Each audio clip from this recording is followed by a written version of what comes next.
Good morning, students and listeners. Welcome to the third lecture of Introduction to Python.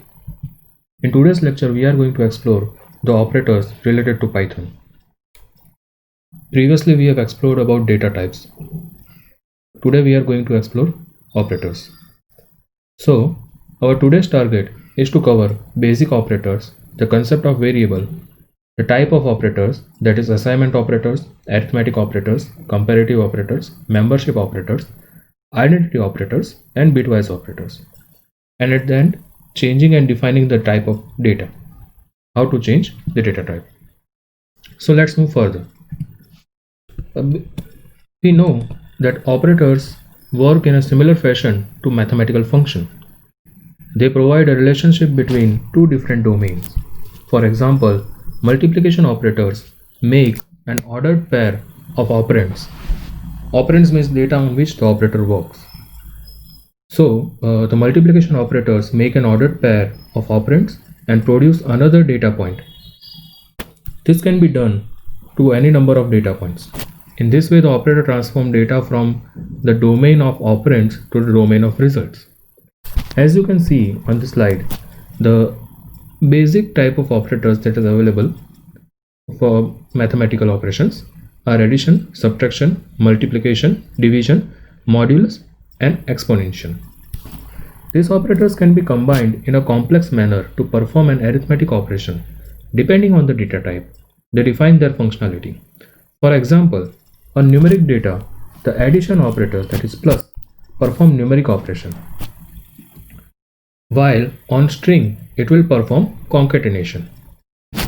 Similarly, the multiplication operator, when applied to string, concatenates the strings those many times the number is been obtained. The division, modulus, and exponential operators do not have a defined behavior for strings. This behavior can be verified as we are moving further. Let us verify this behavior on Python console. First of all, let me open the Python console.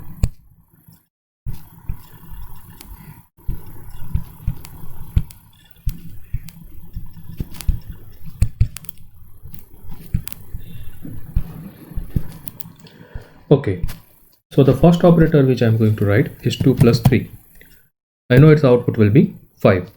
Now, as I have suggested, if it is a string, then the output will be a concatenation, that is AB. Similarly, if I write hello world in this line, the output will be with concatenation. The output will be something like this.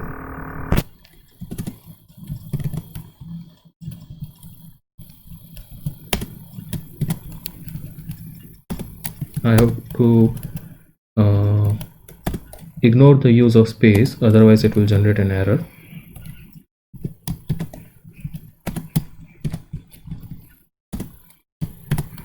There is no space here, there is the space, and here there is space. Let's see, at the end there is no space. Yes. Now let's check. Okay, let me write it again.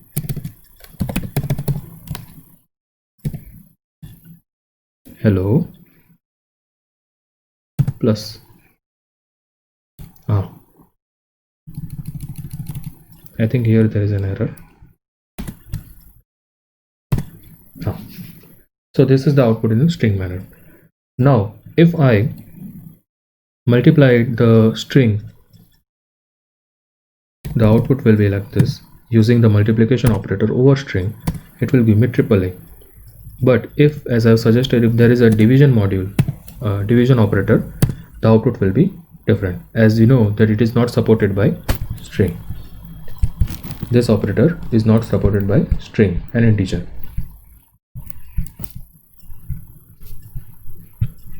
Similarly, if we go for the another operator, that is this, the output will show the same result, that no arguments are supported during the string.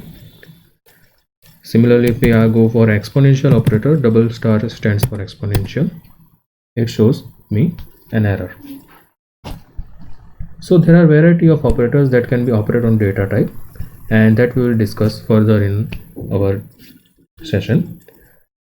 So the modules that define a new data type for which new operations are defined will also be discussed. Let us move further.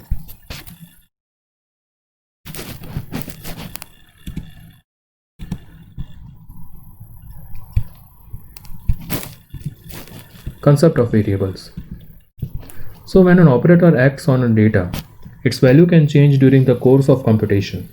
This can happen multiple times. To store value temporarily, for example, during the course of computation or during we use variables in order to store the output temporarily. Variables point to a particular value at a memory location via its address, visualized in a hexadecimal number. Actually, the whole setup can be assigned to a symbolic stream, and this is nothing but a variable. For example, you can store the value of 0.12 as a variable and then use it in an equation. It's simple as I am explaining. Let us see it that how can we define and how can we store values over the Python code using this Python code. So first of all, let me clear the window. So now, as I suggested, I am going to assign a variable 0.12 to variable a. So let me write it. So I have assigned a value of 0.12 to a variable name a. The output will be there is no output. Why? Because we have stored it on a variable a. It is in the memory. Now when are we going to perform a calculation? For example, I want answer and I want to multiply a raised to 2. This is the equation, plus 10 into a square plus 10a, the simple calculation. Let us see the output. Before going further, I want to clear that output will be stored in a variable name answer. Okay, so there is no output, but when you write print and a, you will get the value of a. Similarly, if I write answer, you will get the value of answer. So if you want to check what is the type, that is the type of answer, data type of answer, you can just, as we have discussed in our previous lecture on data type, you can use the type function and you can show that the type is float, the class float. Similarly, you can assign a different variable to it. For example, if you want to change the value of a is equal to 0.12, from a is equal to 0.12 to a is equal to, let's say, 5, okay, the output will change, I think so. Now you can write directly print and answer. Okay, and previously the answer is 0.12144, but currently the answer is again 1.2144. This clearly says that by changing this value, by changing the assigned value to a, you can't directly change the value to answer. You have to run this particular equation of answer again, and then you can again see the answer changes. So what we have done here is nothing but we have just assigned a numerical value of 0.12 to a memory location known by a name a. So this is called by a subsequent equation defined using the variable name answer, which when printed prints the value stored in it. The value stored is a floating point number. The type of object can be known by the function type, which takes the variable as an argument. So the variable changes when we change this variable to a new value 5. However, the value that computation has been performed for the variable answer stores the old evaluated value, and we need to again run this answer variable again to reassign the new value of a is equal to 5. When the value changes, this pointer changes to a different addresses. It is the memory that stores the data. The data can be of any type. In an example, as we have already discussed in our previous previous lecture that the data were a number, but they can be of any type. So when we talk about variables, it is necessary to know that what are the rules of naming a variable. These rules has to be considered. So what are the rules of naming a variable? These rules are as follows. See, one thing has to be sure that Python uses certain keywords for its own use, and that certain names that should not be used for variables. In addition, there are some internationally accepted rules. Those are the common rules for almost any programming languages, which are given here. The first is the name must begin with a letter, that is A to Z or A to B in upper or lower case, or an underscore. The rest of the characters can be letter, numbers, or underscore. Names are case sensitive, so you can't say A is equal to A. Means A in uppercase is not equal to A in lowercase. Those are case sensitive. Those are two different variables. Those both variables will allocate your memory. There is no limit to the length of the names, but it is advisable to keep them short and meaningful. And as I mentioned earlier, that keywords should not be used as variable names. But how are we going to know that what are the keywords? It is necessary to know that what are the keywords. So for that, Python in particular provide you a function called keyword.isKeyword, and it will give you the list of keywords available for you. So let us check this in our console.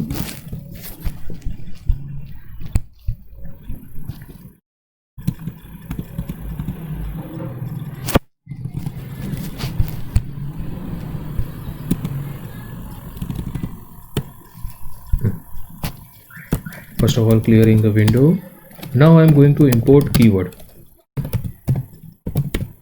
So it is necessary because Python provides this in the file named keyword.py, which is available in its origin folder.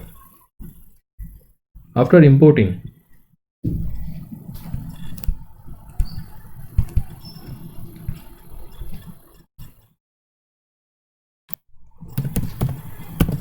let us write keyword.kwlst. Let us see that whether it is working or not. Okay, so these are the list of keywords that is available, that is recognized by Python. So you should have to, means you should not have to use this keyword. You should avoid using these words for variable names. Okay, so a handy way to check a name among the keyword list exists for an interactive session. To check if a particular variable name is a keyword or not, you can use the function keyword.isKeyword. Just as I mentioned, keyword.isKeyword. So again you have to, again let me clear the screen for you and import keyword. Now I have to check keyword.isKeyword. So this, and I will like the name lambda. So I want to check whether this is this particular string is a keyword or not. Then okay, it is not. Lambda is not, but lambda is. Okay, so the name lambda is a keyword, but lambda is not. So this is the difference. So the name can be input as a string or a function, and if it is string, means if it is a keyword there, it will show you a true sign. If it is not, it will show you the false sign. I hope you understand it. Let's move to the slide back. Now assignment operator. So what is an assignment operator? As you know, the concept of variable uses the symbol equal to, which is not same as equal to in mathematics. Yes, this symbol, this particular symbol, which I am actually showing you here. If my cursor is visible to you, this particular symbol, let me highlight it.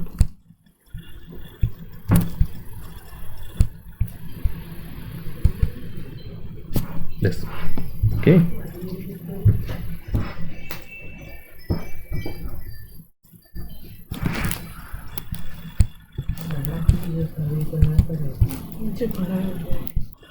So this particular symbol is not same as the equal to in mathematics.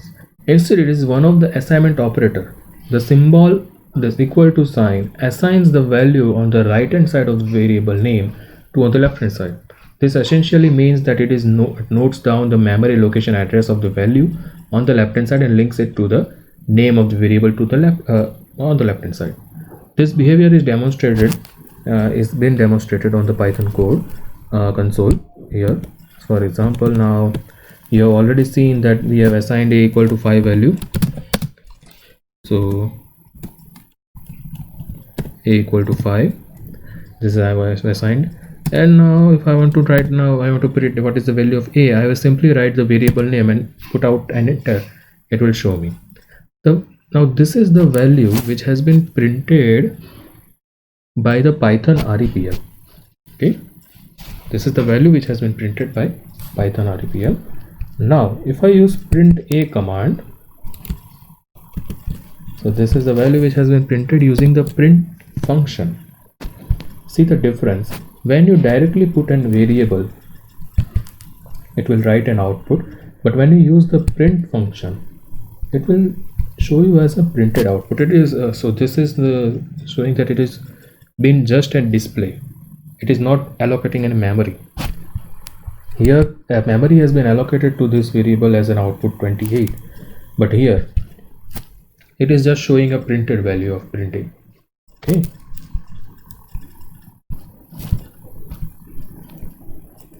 So for example, now let us say the value, what I want to mention is that the value of the variable can be printed by Python REPL.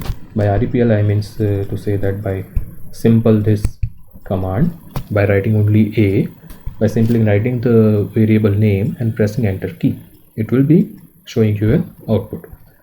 And it can also be printed using the print function, where the name of the variable has been taken as an input. Just to make it clear that here we have not used a comma, single or double inverted comma, which indicated it is not a string but it is a variable. There are no quotes before and after a. Also the printed values correspond to the last assigned value. So we can say that, for example, I write a is equal to 5, b is equal to 5. So let me see, b is equal to a. The output will be different, is it? No. Why? Because when b is equal to a is executed, a is equal to 5, b is equal to 5. Now let us change this variable. Let me say b is equal to 15 and b equal to a. Now it is not showing any output. Why?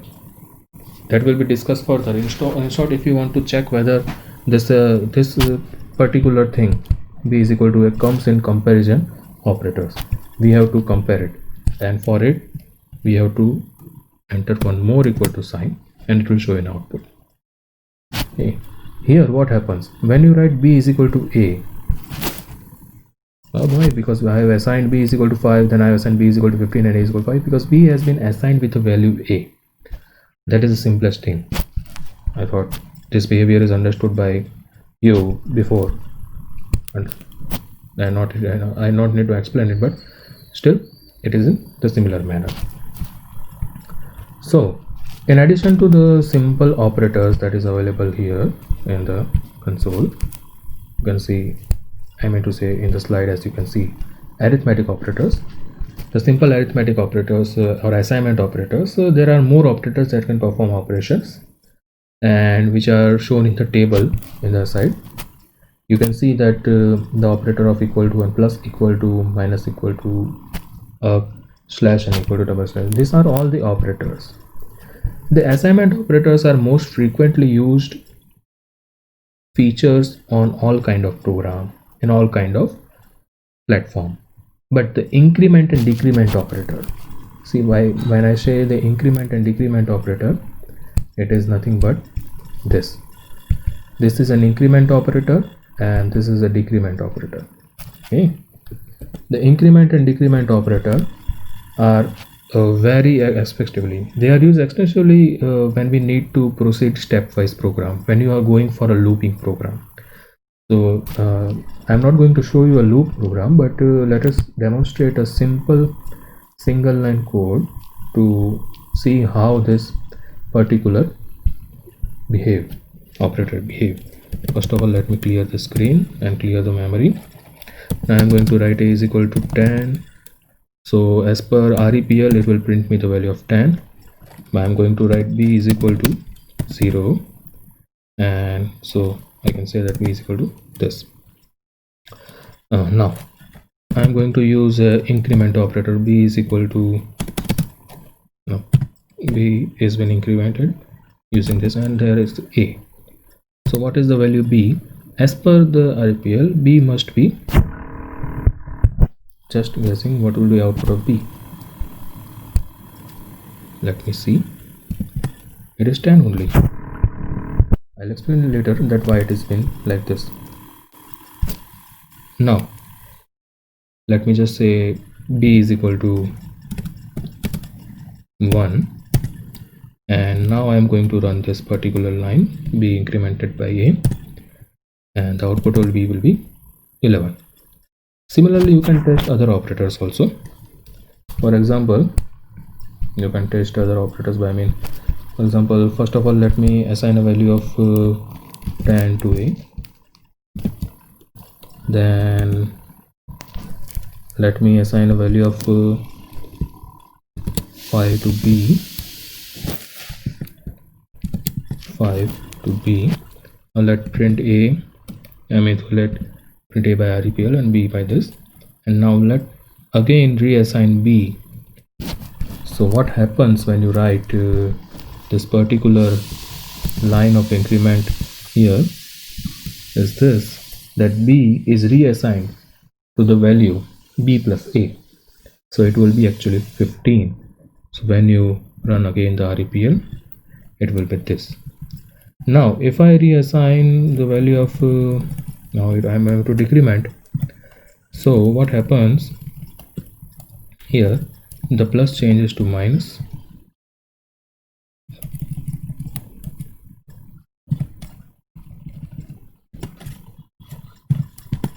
and it will be, guessing the value, what would be, simple 5. So a still stands the value, a will be 10 only, but the only difference will occur in b. That's the point. Now if I say, if I want to run another operator for the division operator, okay, what happens when I use the slash equal to sign of the division operator? Okay, let's see what happens.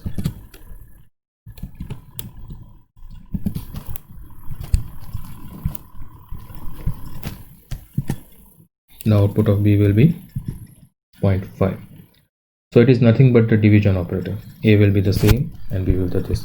But now what happens when I use the double slash value?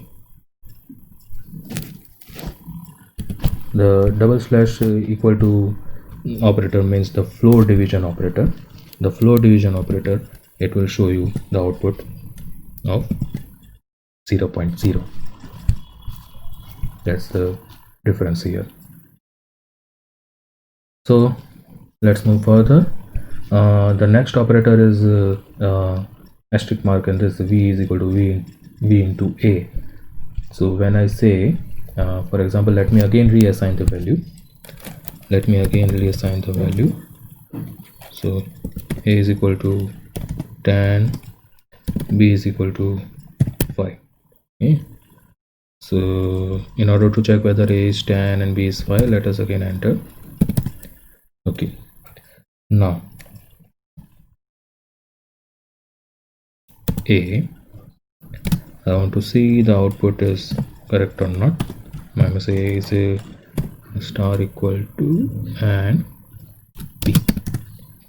So the output of A must be A is equal to B into A, that is A is equal to A into B. So A will be 5 times of 50. Okay, so B will not be changed. Now if you want to do an exponential operator, that is V is equal to V raised to A, so the output will be A is equal to A raised to B, so it would be 3125000, 50 raised to 5, like that. Now one more operator that is left, the last operator, that is percentage and equal to sign. Let us check it. For example, now if I go for the remainder operator, that is nothing but the remainder operator. This particular sign stands for remainder operator, this one. If I go for a remainder operator, so now the output of value of A will be different.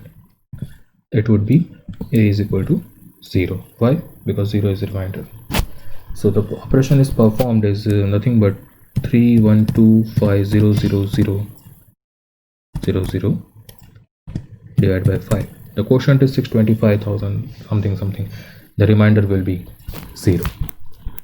So here we have checked about the arithmetic operators: addition, subtraction, multiplication, exponential, division, and the floor division operator and remainder operator in this particular session. Now they can be used with different type of number and arithmetic mathematical calculation. The only fact that you need to remember is the limits of the maximum number that you can store in a particular data type of an arithmetic operator, which allows the usage of particular data type for its argument only. Okay.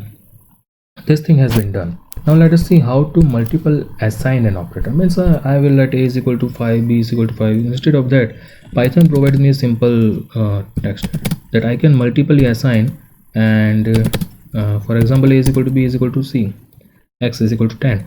So A will be 10, B will be 10, and the X will be 10. So this is the particular feature of Python. It is not available in all these platforms. Okay, so you can say that you can assign multiple variables by only in a single line.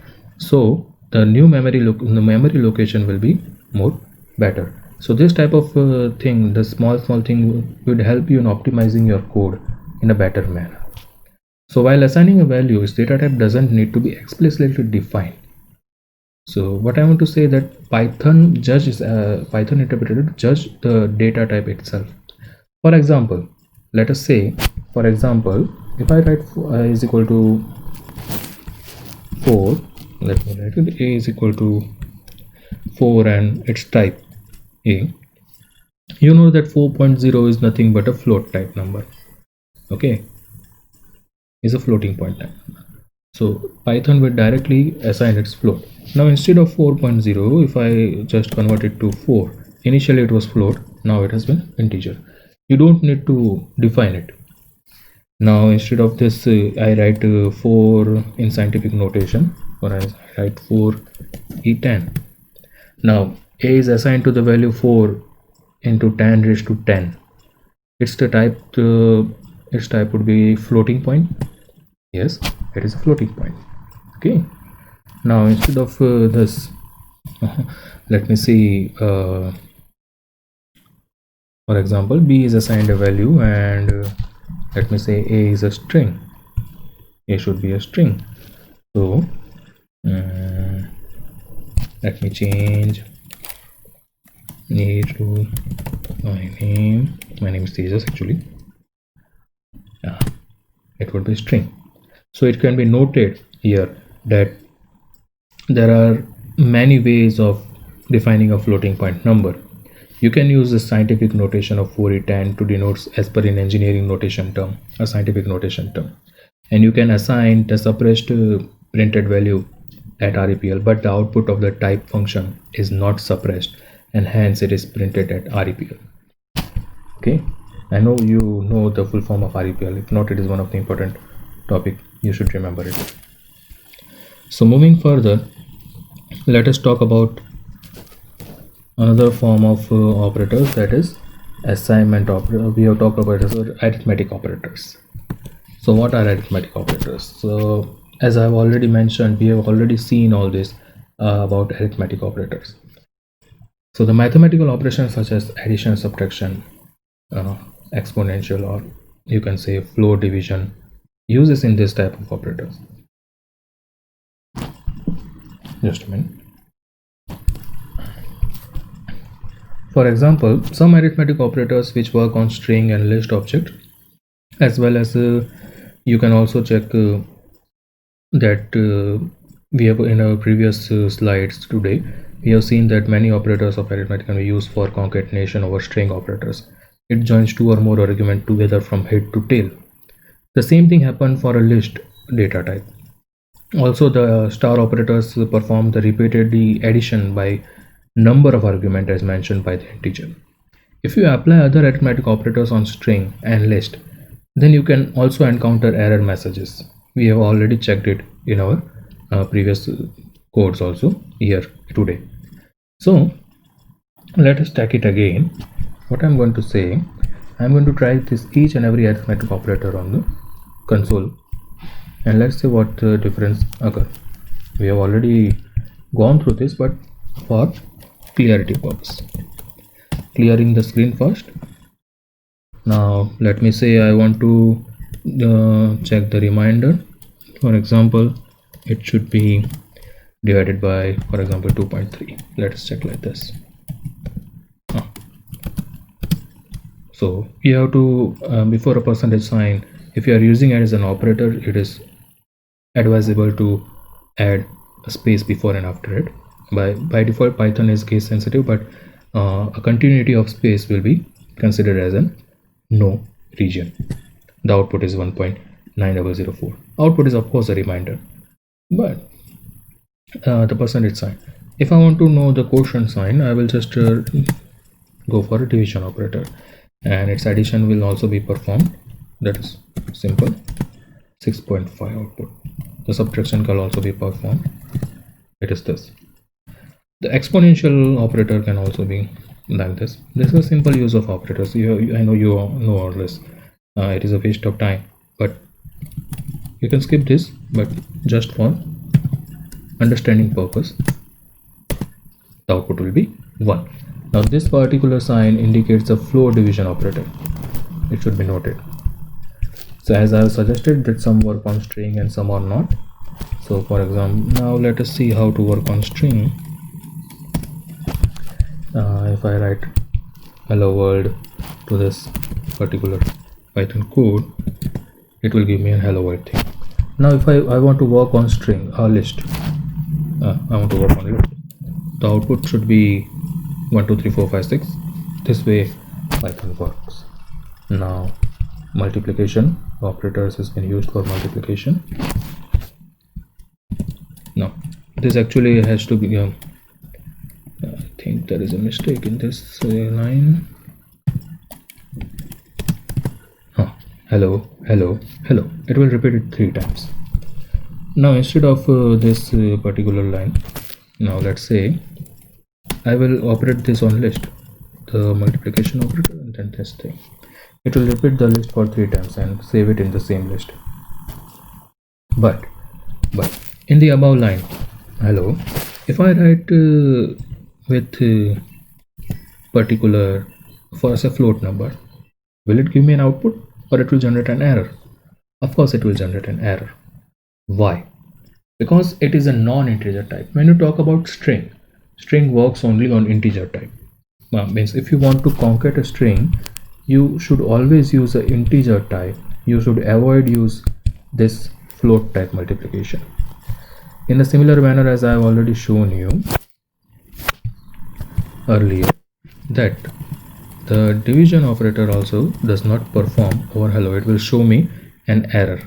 In a similar manner, the quotient operator will also show an error.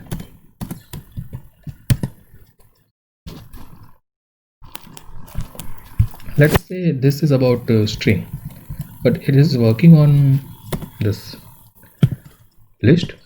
No, it is not working on list also. See, it is not working on list too, because this operand type is not supported by Python. Even the subtraction type will show you an error. For example, here. So this type of thing has to be noted. The behavior of star sign, that is multiplication operator, on string and list can be understood if you consider mathematical multiplication in term of addition. Hence, multiplication of m is adding nothing but m time. So this is nothing but a performance of type of operator. Now, changing the data type. By a means, I want to show you that how to use Python to change a data type. This will be used in our object-oriented programming. So as we have studied in our data type session, Python and data type session, data types are objects that can be changed as per the definition. The function integer int converts an input to an integer by rounding it off to the nearest integer. Similarly, float function makes type of answer in a floating point number. So all integers can be made floating point number, as 4 can also be defined as 4.0. The string function converts its argument to a string object. So it is worth noting that integer and float function cannot convert a string input to the data type. On the other hand, giving a numeral input to the string function converts its data type to a string. It does not remain a number anymore but behaves as a character. Let me demonstrate it over the console Python. How Python performs. Let me demonstrate it again. So first of all, let us clear the screen. Now, just say some number integer 4.2345 like that. I missed a line. I integer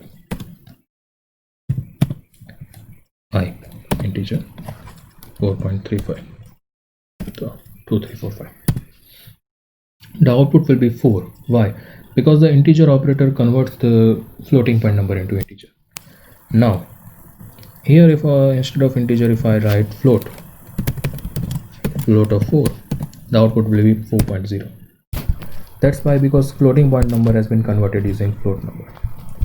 But instead of float, if I write a string str, it will see me 4. Now this is nothing but a string. It is not none other than a number. The similar number, if I string 4.0, it will become a string. So this is nothing but what I want to show you. Now, if I want to say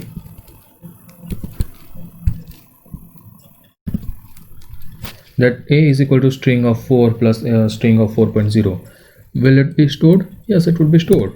And when I write a, the output will be 44.0. So in this manner, the concatenation over the string has been done using this operator. But float, where is this float?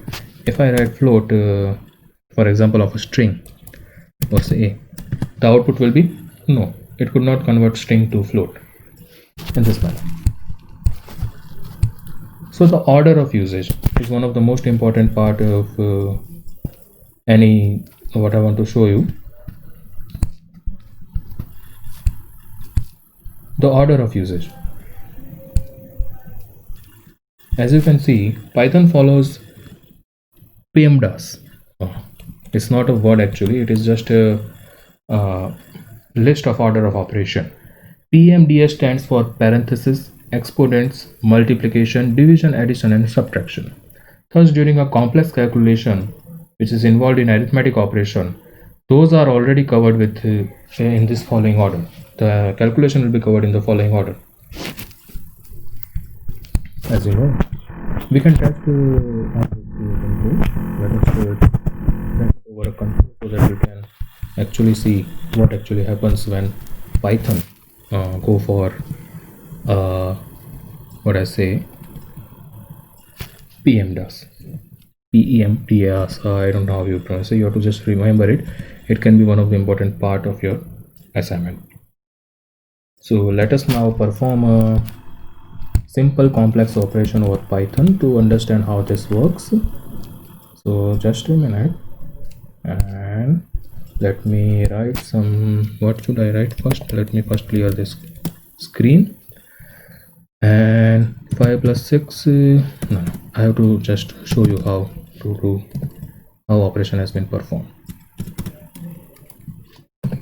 6 minus 5, then let me say I add a complex operation, then 10 divided by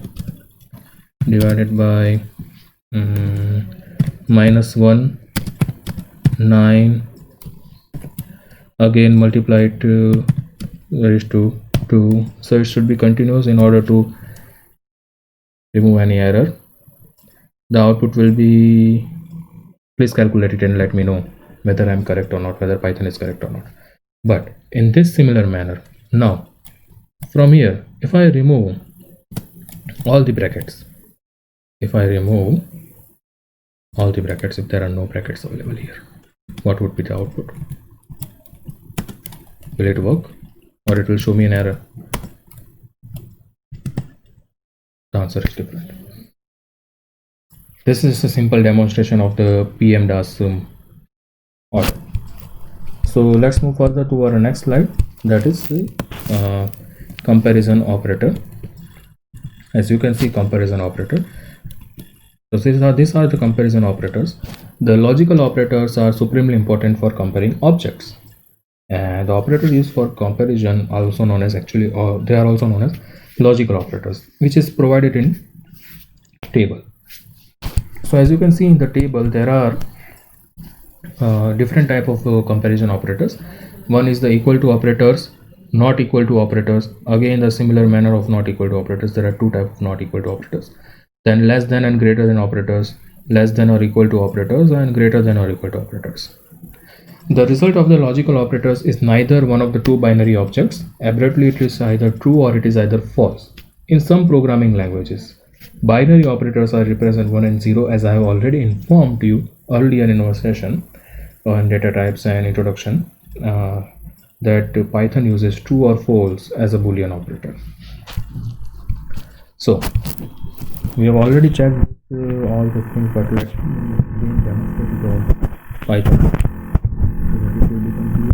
because more the practice you do, more clarity about the coding will be there for you. So let's say I just write for not true, it will be false, and here I write I assign a equal to true, then a will be actually true, and then I say to say a is not false because a is true, so let's say b is false. Okay, and then a and b, a and b will be false, true and false, so 1 and 0 will be 0, so it is false. If I write or, which I have already demonstrated you, it is again this 1 or 1, it is false. Now let us say again that 1 is greater than or equal to 2. 1 is greater than or equal to 2. Is it equal to 2 greater than or equal to 1? Let's say that is the 1 is greater than or equal to 2, whether it is this or not. Is it true or not? Our answer should be false actually. Yes, it's false. Okay, so in this manner you can use the comparative operator. You can also use this single line operator. That is 1 is greater than 2, it is false. So 1 is greater than equal to 2, again it is false. So this type of operators. Okay, so let's move further in the next session. What is the next object is the next thing over this is membership operator. It is the simplest type of operator in Python. As you know, the membership operators checks the value of variables in a member of specific sequence. So let me demonstrate it to make it clear to you that how a membership operators work. So as you can see on the console, first of all, let me clear the line. So I want to know the membership operators, where is it available or not. Say hello is available in hello world or not. So is it true? Hello is available in hello world. But if I write that name, this particular name in hello world, is it available? No, name is not available in hello world. In the similar manner, this is about string. If I want to know about number, say a is equal to 3, okay, and b is equal to 1 2 3 4 5. Let's say there is a variable list b, which is comprising of 1 to 5 elements. So is a in b? Yes, a is in b. So but is 10 in b? No, 10 is not available in b. So from this I want to say that the operator in is used extensively in checking the condition of loop. It is one of the most important convenient way to run a loop. First you construct a list as per a defined condition or formula, and then you can run a loop until the condition is satisfied. This approach will be more utilized in the looping section. The next, let's move forward to the next slide. The next slide is regarding identity operator. This is the simplest type of operator you will be knowing what actually identity operator means. So to check if two values point to the same type of objects, an identity operator is used. It returns a boolean value of true or false. So if it is true if the object is equal, it means the object on the either side are the same. It is false if the case is not the same. Let me demonstrate it over the Python console. Okay, now this, so here we are going to demonstrate it. Identity operator. First clear the section here fully. Let me clear the section. And so 1 is 1. Is it true? Yes, 1 is 1. Like that Tejas is Tejas and you are you. So 1 is 1. But is 1 is 1.0? No, 1 is integer and another one is float type. So the output is false. Is 1 is 2? Now here the tricky one comes, that is true. Why? Because both are integer type. Is 1 is let's say 1 and give it a string operator, so it is nothing but a data type. It is false. So here what I'm saying, the identity operator check the data type and not the value. The value can be checked using the comparison operator, but if you want to check the data type, it will be done with identity operator. Okay, to our next slide, that is bitwise operator. So as you can see in the slide, so those are the bitwise operators that is available in Python. So data, we know that data are stored in computers in the form of bits. If we can operate directly on bits, we will have great flexibility and fast computation. However, it is difficult for humans to comprehend this concept since we are used to numerals defined in decimal format rather than binary format. Of course, for us, as I have already shown you in the data type section, that we are using decimal type of system in real world problem, but the computer is using a bitwise system, a bytewise system, a machine code system. So this has to be covered, this has to be understood, and in order to understand this, we have to demonstrate it over the Python. So let us demonstrate over Python console. One more thing to be noted, that bin function is used for binary. Okay, bin function is used for binary. Let me clear it. Clear.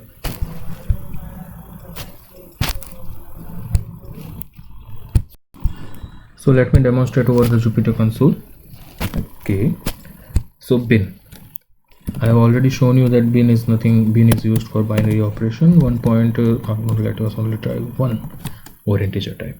Output will be OB1. If it is 10, then it was OB1010. If it is 100, again. If it is 1000, this.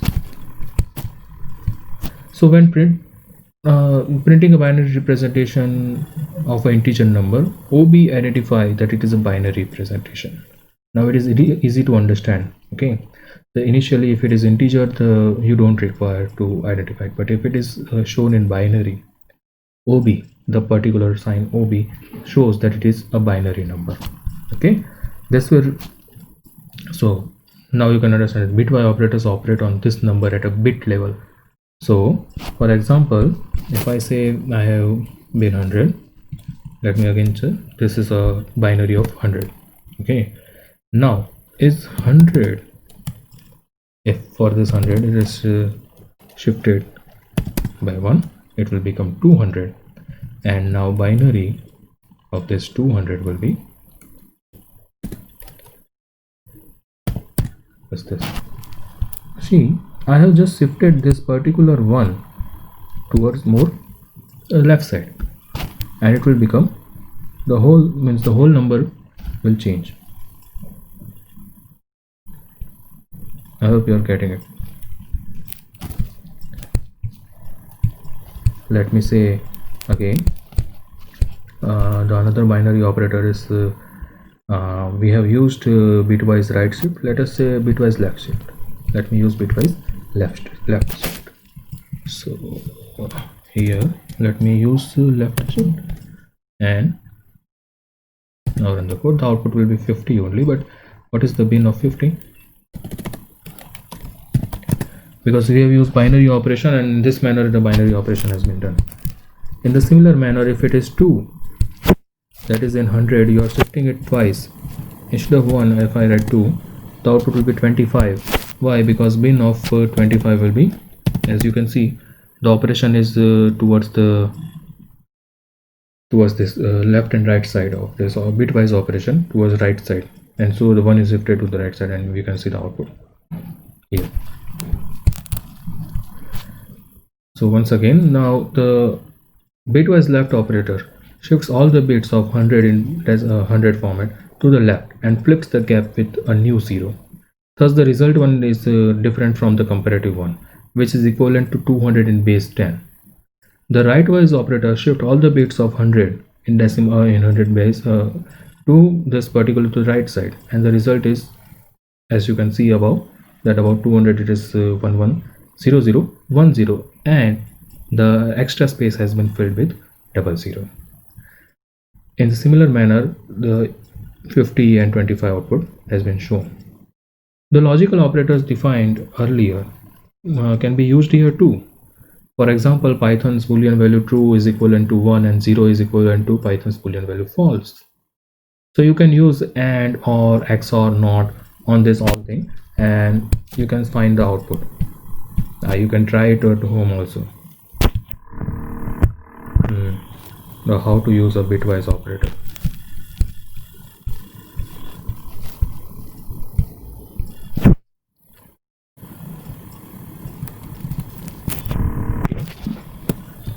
So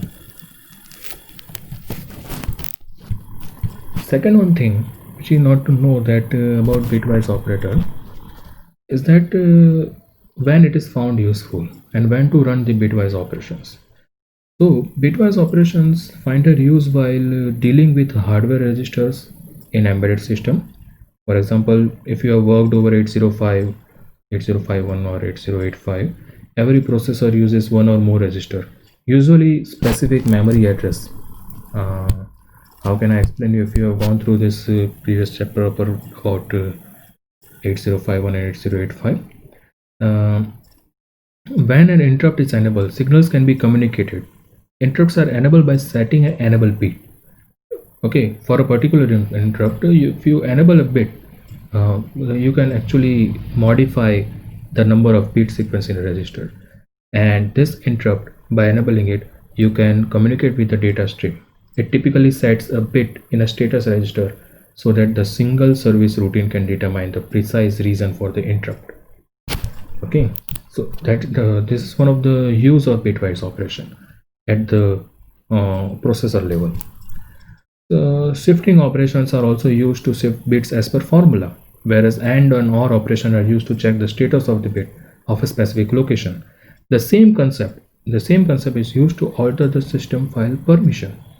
For example, in Linux file system, each file has a number called mode, which indicates the permission about accessing the file.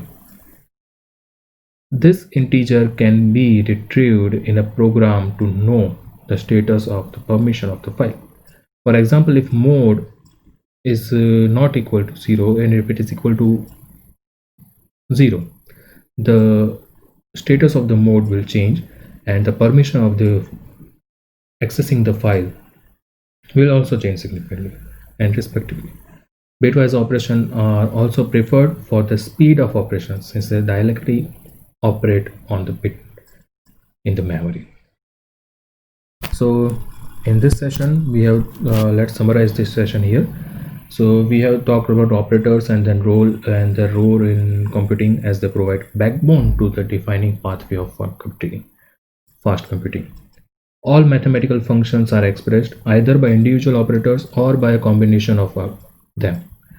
For a programming language that caters to a variety of fields such as science, business, engineering, and arts, a lot of different kind of operators are needed, and Python applies in various dimensions, maturing the rich library of built-in functions as well as module-wise operators.